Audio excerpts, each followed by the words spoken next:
Baik, Assalamualaikum, salam sejahtera, salam GBN, salam Malaysia, salam kuasa ketiga. So, jika audio jelas seperti biasa, tolong maklumkan kepada saya akan rujuk komen ya. Share ramai-ramai dan juga sertai Telegram saya iaitu Regi JC Ritaudin. Okay. So, saya telah membuat live malam tadi dan di dalam live itu saya telah menjelaskan satu kuasa yang ada pada Yang di-Pertuan Agong yang sebenarnya ramai tidak tahu. So, anda boleh rujuk sebab terlalu rumit untuk saya ulang, tapi rumusannya ramai orang berfikir ya. Terima kasih, audio jelas. Okey. Ramai berfikir bahawa bila kita cerita sokongan majoriti, maknanya apabila dia contohnya ada individu A, dia ada sokongan majoriti, maknanya mustahil orang lain ada sokongan majoriti.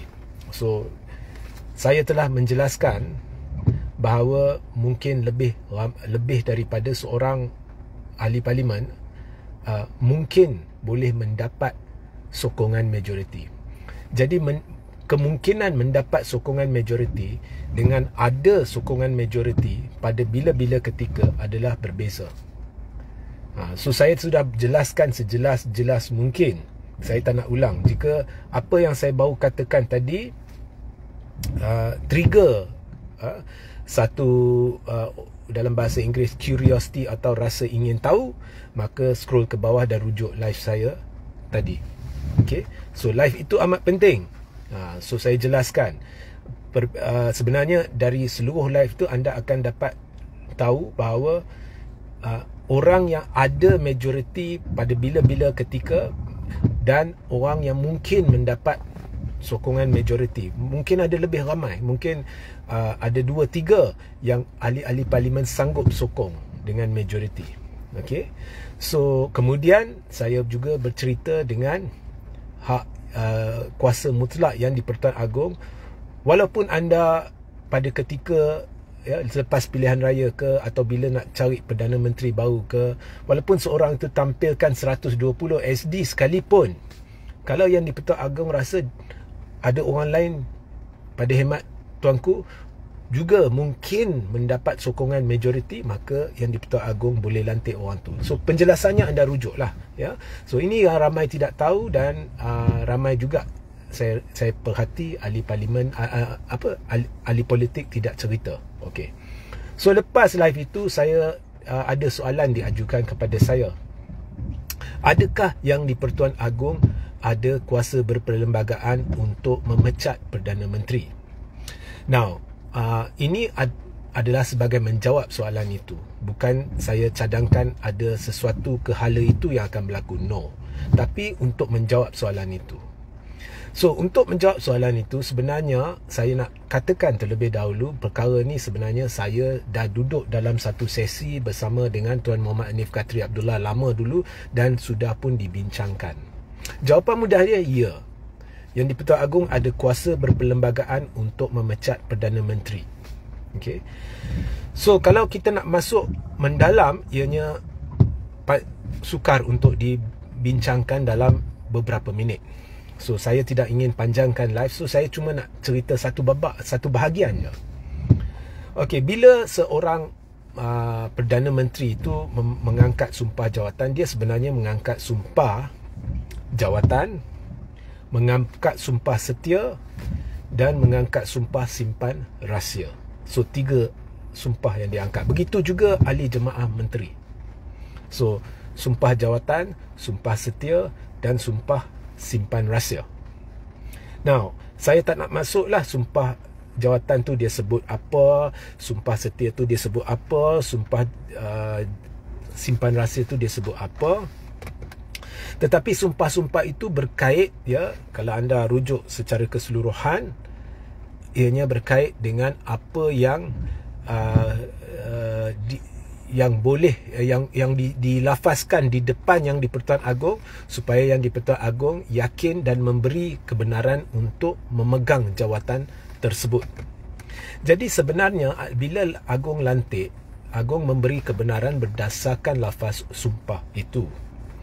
Dan kalau ada seseorang dia ada kuasa melantik, maka lantikan itu adalah atas pertimbangan-pertimbangan tertentu, termasuk lafaz sumpah itu. Jadi jika pertimbangan-pertimbangan itu telah dianiayai ataupun anda tidak melakukan apa yang anda patut lakukan atau melanggar sumpah sebagai contoh, maka orang yang memberi jawatan itu ada hak untuk merampas jawatan itu. Okey, itu secara sepintas lalu dan secara ringkas. Saya tak nak masuk mendalam. So Yang di-Pertuan Agong ada kuasa berperlembagaan untuk memecat seorang Perdana Menteri. Dan perlembagaan ini bukannya untuk anda rujuk perkara ini, perkara itu, anda kira dah pakar perlembagaan. Dia sebenarnya perlu dirujuk sebagai satu dokumen penuh berserta juga dengan jadual-jadual dan sebagainya yang ada dalam perlembagaan, berserta juga dokumentasi-dokumentasi yang lain yang bukannya ada dalam perlembagaan tetapi berkait, contohnya dalam pembentukan perlembagaan dan sebagainya. There are many documentation including keputusan-keputusan mahkamah dan sebagainya untuk memahami perlembagaan. Sebab itu di universiti untuk belajar perlembagaan ni orang ambil masa bertahun, ya. Bukannya anda baca perkara ni anda sudah tahu what is going on. Okey. So pendek katalah, yang di-Pertuan Agong ada kuasa untuk memecat Perdana Menteri atas sebab-sebab tertentu yang berkait dengan lantikan.